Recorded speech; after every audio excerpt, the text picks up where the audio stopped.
ভগৱানতকৈ আৰু ডাঙৰ ইঞ্জিনিয়াৰ নাই।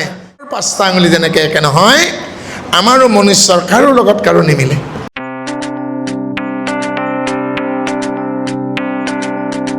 এতিয়া আৰম্ভ কৰা হৈছে 5ম স্কন্ধৰ প্ৰিয়ৱতৰ জ্ঞাননিষ্ঠা, উত্তানপাদ আৰু প্ৰিয়ৱত।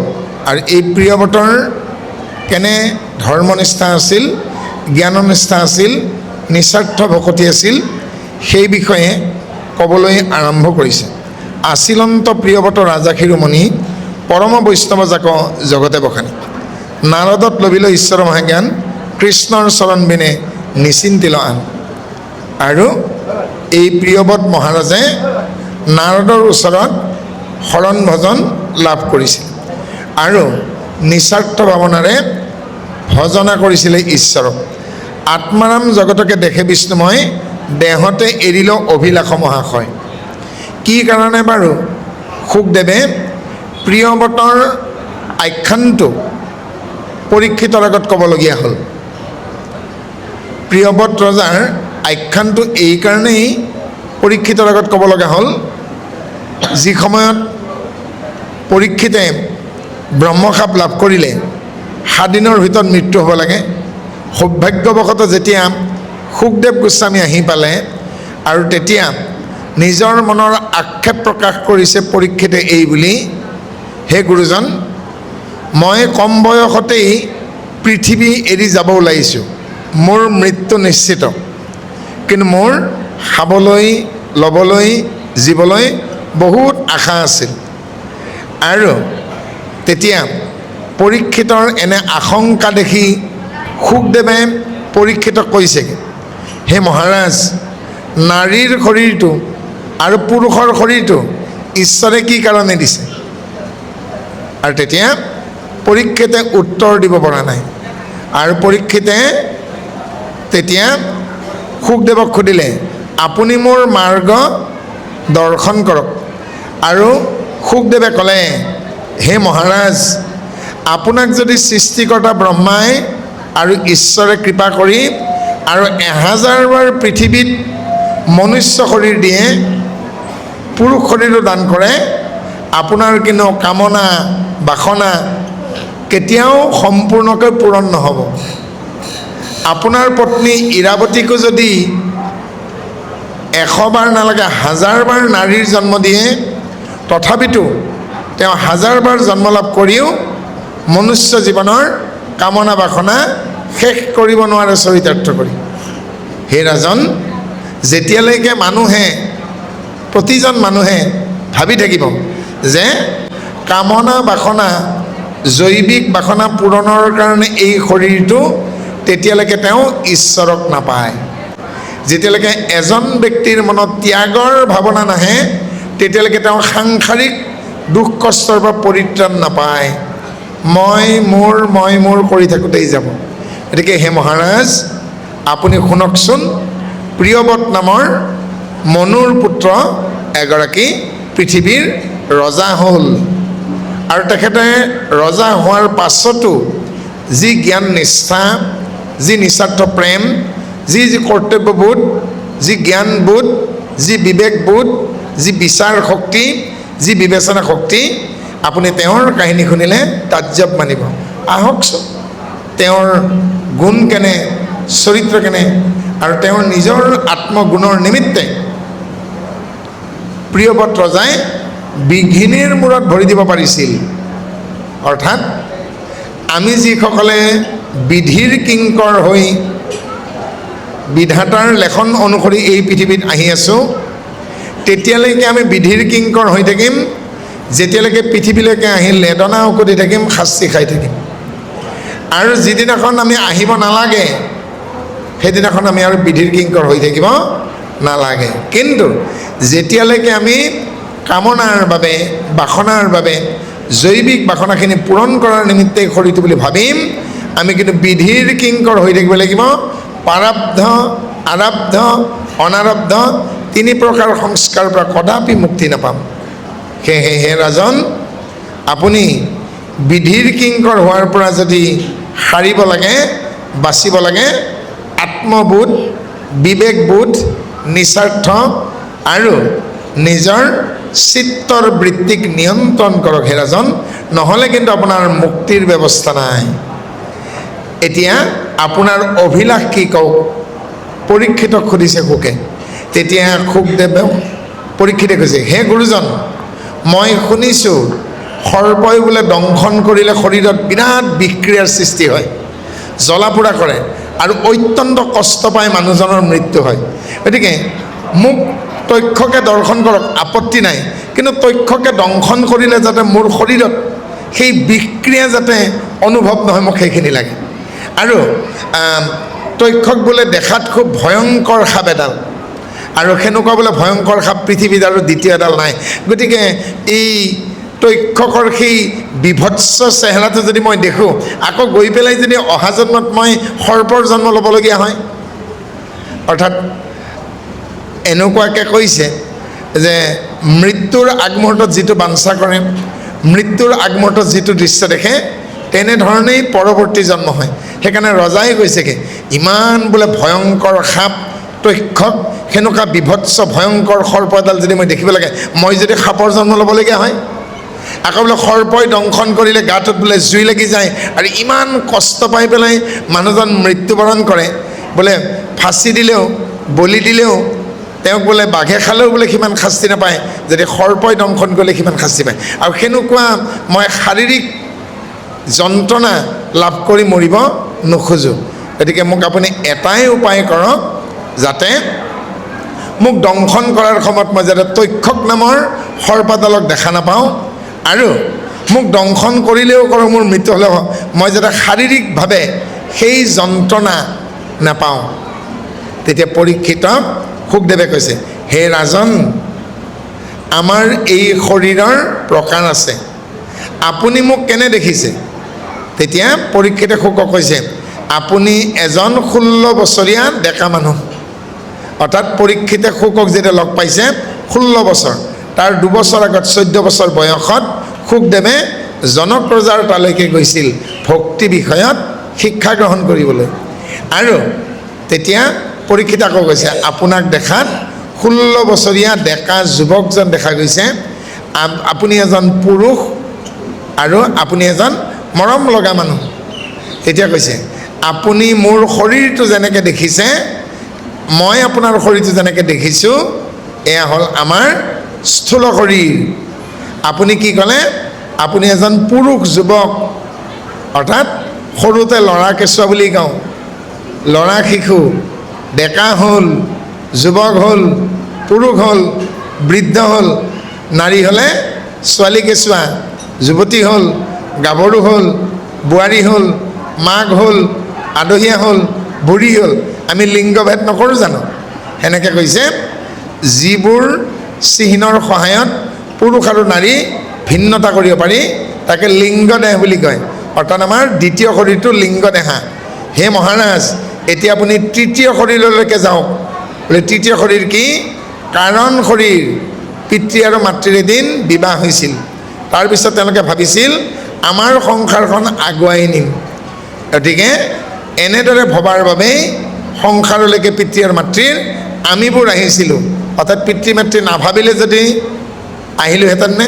বিবাহ পাশত আবদ্ধ নহ'লে আমি আহিলোহেঁতেননে? পিতৃ মাতৃ বিবাহ পাশত আবদ্ধ হ'ল, সংসাৰক বাঢ়িল, সংসাৰৰ নিয়ম অনুসৰি পিতৃ মাতৃ 2জনৰ পৰা 3জন হ'ল, 4জন হ'ল, সন্তান বাঢ়িল। এয়া হ'ল কাৰণ শৰীৰ। হে মহাৰাজ, এইবাৰ আপুনি 4 নম্বৰ 4 নম্বৰ শৰীৰত প্ৰৱেশ কৰিব লাগিব। এবাৰ 4 নম্বৰ শৰীৰ কি? সূক্ষ্ম শৰীৰ। হে মহাৰাজ, আপুনি মোক যেনেদৰে, মই আপোনাক যেনেদৰে এতিয়া শাৰীৰিক অৱয়ৱৰে দেখিছোঁ, ইয়াৰ উপৰিও আমাৰ এই শৰীৰটোৰ ভিতৰতে কি আছেগৈ? 24 তত্ত্ব আছে। ক্ষিতি, অপ, তেজ, মৰুদ, বোম, মন, বুদ্ধি, অহংকাৰ, ৰূপ, ৰস, খাদ্য, স্পৰ্শ, গন্ধ, নাই জানো? চকু, কাণ, নাক, জিভা, ছাল, বাক, পানী, পাত, পায়ু, উপস্থ, জীৱাত্মালৈকে এই 24টা প্ৰকৃতি আছে। হে মহাৰাজ, এই 24টা প্ৰকৃতিৰ ভিতৰত জীৱাত্মাই হ'ল পৰা প্ৰকৃতি, যে এই শৰীৰটোক পৰিচালনা কৰে, আৰু জীৱাত্মাক বাদ দি বাকী 23টাই নিজে নিজে কামবোৰ কৰিব নোৱাৰে। হে মহাৰাজ, সেইবোৰ আপুনি অপৰা প্ৰকৃতি বুলি জানিব। অপৰা প্ৰকৃতি কি কি? ক্ষিতি, অপ, তেজ, মৰুত, ব্যোম। অসমীয়াত ক'ব লাগিলে মাটি, পানী, জুই, বায়ু, শূন্য। আমি যেতিয়া মৰিম, আমাৰ যেতিয়া মৃত্যু হ'ব, আমি নৈৰ কাষৰ শ্মশানৰ মাটিত আমাৰ শৰীৰৰ তেজ, মাংস, হাড় অগ্নিত পুৰি আকৌ মাটিত মিহলি হৈ যাব। আমাৰ মাংসবোৰ বসুমতীৰ মাটিত, আমাৰ তেজবোৰ পৃথিৱীৰ পানীত, আমাৰ শৰীৰৰ উত্তাপ পৃথিৱীৰ বায়ুমণ্ডলত, আমাৰ কামক্ৰোধ এই কণবোৰ এই বায়ুমণ্ডলত, এই ইথাৰত, আমাৰ ভাৱনাবোৰ শূন্যত মিলি যাব। ক্ষিতি, অপ, তেজ, মৰুত, ব্যোম, পঞ্চ তন্মাত্ৰ, ৰূপ, ৰস, শব্দ, স্পৰ্শ, গন্ধ। পঞ্চ জ্ঞানেন্দ্ৰিয় আহিব, চকু, কাণ, নাক, জিভা, ছাল। পঞ্চ কৰ্মেন্দ্ৰিয় আহিব, বাক, পানী, পাত, পায়ু, উপস্থ। বাক মানে কথা, বাগেন্দ্ৰিয়। পানী মানে হাত, পায়ু মানে ত্যাগৰ দিয়াৰ, উপস্থ মানে আমাৰ যৌনাংগ, আৰু শেষত কি বুলি কৈছে? এই পঞ্চ তন্মাত্ৰৰ পাছত, পঞ্চ জ্ঞানেন্দ্ৰিয়ৰ পাছত, পঞ্চ কৰ্মেন্দ্ৰিয়ৰ পাছত, পঞ্চভূতৰ পাছত কি আহিব? মন, বুদ্ধি, অহংকাৰ। হে মহাৰাজ, মানুহ মাত্ৰেই সুখ, দুখ, ভয়, কপট, অভিমান, বিনয়, লজ্জা, মৰ্যাদা, শৃংখলাবদ্ধতা, কৰোণা কাৰো একে নহয়। এই কথাখিনি আপোনালোকে শ্ৰীমদ ভাগৱত গীতাত 10ম অধ্যায়ত কৃষ্ণই অৰ্জুনক 4ৰ্থ শ্লোকত কৈছে, অহিংসা সমতাস্তুষ্টিস্তপো দানম যশোহা যশাহা মাত্ত এবা পৃথগ্বিদাহ। হে অৰ্জুন, মানুহ মাত্ৰেই সুখ, দুখ, কপট, কুৰ্চত, ভয়, শ্ৰদ্ধা, বিনয়, লজ্জা, কৰোণা কাৰো একে নহয়। একেখন ঘৰৰেই ল'ৰা ছোৱালীবিলাকৰ বুদ্ধি, বৃত্তি, সংৰাগ একে নেকি বাৰু? কাৰোবাৰ বুদ্ধি বেছি, কাৰোবাৰ কম, কাৰোবাৰ ধৈৰ্য বেছি, কাৰোবাৰ কম, কাৰোবাৰ বিনয় বেছি, কাৰোবাৰ লজ্জা বেছি, কোনোবা ভাবুক, কোনোবা চঞ্চল, একে হয়নে? হাতৰ 5টা আঙুলি যেনেকৈ একে নহয়, আমাৰো মনুষ্যৰ কাৰো লগত কাৰো নিমিলে। মিলে জানো? অপৰাধীবোৰ কিয় ধৰা পৰে বাৰু? এই যে চুৰি কৰে, ডকাইতি কৰে, হত্যা কৰে, অপৰাধীবোৰ শেষত কেনেকৈ ধৰা পৰে বাৰু? হাঁহ চোৰৰ পাখি এচিন, কঁঠাল চোৰৰ আঠাই চিন। যিমান চৈতান নহওক, বুদ্ধিয়ক নহওক, চোৰটোৱে, ডকাইটোৱে, অপৰাধীটোৱে কিবা এটা নহয় কিবা এটা চিন দিবই, হয়নে? আৰু আজিৰ বিজ্ঞানে প্ৰমাণ কৰিছে, হাতৰ বুঢ়া আঙুলিটোত যিটো ফিংগাৰ প্ৰিণ্ট আছে, সেইটো কাৰো লগত কাৰো নিমিলে। সেইকাৰণে ৰেচন কাৰ্ডত কি কৰিছে এতিয়া? বুঢ়া আঙুলিটোৰ হেঁচাটো লয় নলয়? বুঢ়া আঙুলিটোতে হেঁচা মাৰি দিয়াৰ লগে লগে গম পাই যে তেওঁ চাউল, চেনি, কেৰাচিন লৈছে নে নাই লোৱা, হয়নে? গতিকতে ঈশ্বৰৰ কিমান কৌশল চাওকচোন। কাৰোবাৰ লগত মিলিছে জানো? কাৰো লগত বুঢ়া আঙুলিটোৰ চাপটো নিমিলেগৈ। সেই মকৰা জালখন, সেই মকৰা, এই পৃথিৱীত হাজাৰ কোটি, লাখ কোটি মানুহ আছে কৃষ্ণ, গতিকে সেই কোটি কোটি মানুহৰ কিন্তু কাৰো লগত মিল থোৱা নাই। তেতিয়াহ'লে তেওঁ কিমান ডাঙৰ ইঞ্জিনিয়াৰ, হয়নে? গতিকে মই ভাবোঁ ভগৱানতকৈ আৰু ডাঙৰ ইঞ্জিনিয়াৰ নাই, যিয়ে পৃথক পৃথককৈ বনাইছে, হয়নে? এহাল মানুহৰ দুজনী যজা ছোৱালী হ'ল, চুলিৰ মান হ'লেও পাৰ্থক্য আছে, চুলিৰ মান পাৰ্থক্য। যজা ল'ৰা ছোৱালীবিলাকৰ আকৌ কথা এটা আছে, জ্বৰ উঠিলে ইজনীৰ উঠিলে সিজনীৰ হয়, ইজনীৰ কাহ উঠিলে সিজনী হয়। ইজনী ইংলেণ্ডত আছিল, সিজনী আমেৰিকাত আছিল। আমেৰিকাত থকাজনী আগবেলা মৰিল, 1 ঘণ্টা পাছত শুনিব ইংলেণ্ডত থকাজনী মৰি থাকিল। আমেৰিকাত থকাজনীৰ সিফালে বোলে ডিঙিৰ বিষ হৈছেগৈ, ইণ্ডিয়াত থকাজনীৰ ইফালে ডিঙিৰ বিষ হ'ব, মৰক্কত মৰে। কিন্তু তাৰ মাজতো অকণমান চুলিৰ সমান পাৰ্থক্য হ'ব। তেতিয়াহ'লে ভাবক, সেইকাৰণে মহাৰাজ পৰীক্ষিতক শুকদেৱে ক'লে, হে ৰাজন, এই শৰীৰটোৰ ঊৰ্ধত, শৰীৰটোতে থকা আত্মাৰ বিষয়ে ভাবক। তক্ষক নামৰ নাক নালাগে, তক্ষকৰ ভাই ককাই আৰু 3জনমান আছে। তাহাঁতি তক্ষকতকৈও ভয়ংকৰ। কোন কোন? অনন্তনাগ, বাসুকী আৰু তক্ষক। আৰু তেওঁতকৈও ভয়ংকৰ সৰ্প, যিয়ে নল ৰজাক দংশন কৰিছিল, কলি আৰু শনিৰ পৰা মুক্তি দিছিল। তেনে ভয়ংকৰ সৰ্পও আছে পৃথিৱীত 4ডাল। কিন্তু অনন্ত শয্যাত বিষ্ণুৱে শয়ন কৰি থাকে, সেই অনন্ত নাগেও কিন্তু আত্মাক দংশন কৰিব নোৱাৰে। যিডাল বাসুকী সাপে সমুদ্ৰ মন্থন কৰাত সহায় কৰিছিল, সেই বাসুকীয়েও দংশন কৰিব নোৱাৰে।